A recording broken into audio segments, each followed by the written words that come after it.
घटना 1679 की है। छत्रपति संभाजी महाराज उस समय संगमेश्वर, जिला रत्नागिरी, महाराष्ट्र में थे। वे वहां किसी सैन्य अभियान या रणनीतिक बैठक के लिए गए थे।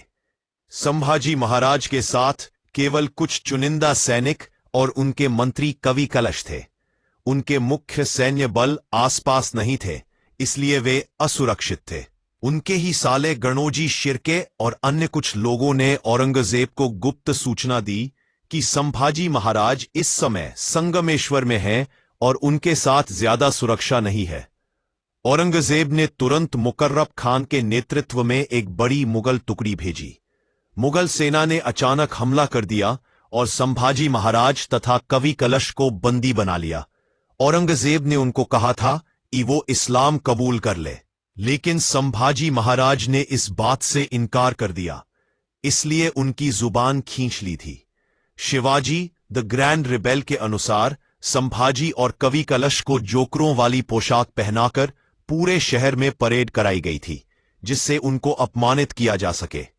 इस दौरान पूरे रास्ते उन पर पत्थरों की बरसात हुई और भाले चुभाए जाते रहे, लेकिन फिर भी उनके चेहरे पर डर का कोई भाव नहीं था, बल्कि एक शेर की तरह उनकी आंखों में ज्वाला जल रही थी। इसके बाद उनको फिर से इस्लाम कबूलने के लिए कहा गया, जिसके लिए दोनों ने इनकार कर दिया।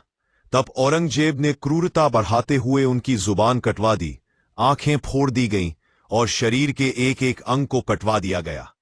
जब इससे भी औरंगजेब का मन नहीं भरा तो उसने 11 मार्च 1679 को उनका सिर कलम कर दिया, लेकिन उनकी शहादत ने मराठा साम्राज्य की नींव को और मजबूत कर दिया था। तभी तो यह बलिदान इतिहास में अमर हो गया। संभाजी की नृशंस हत्या के बाद औरंगजेब ने उनके शरीर के टुकड़ों को तुलापुर की नदी में फेंकवा दिया था, ताकि उनके अंतिम संस्कार की कोई संभावना न बचे।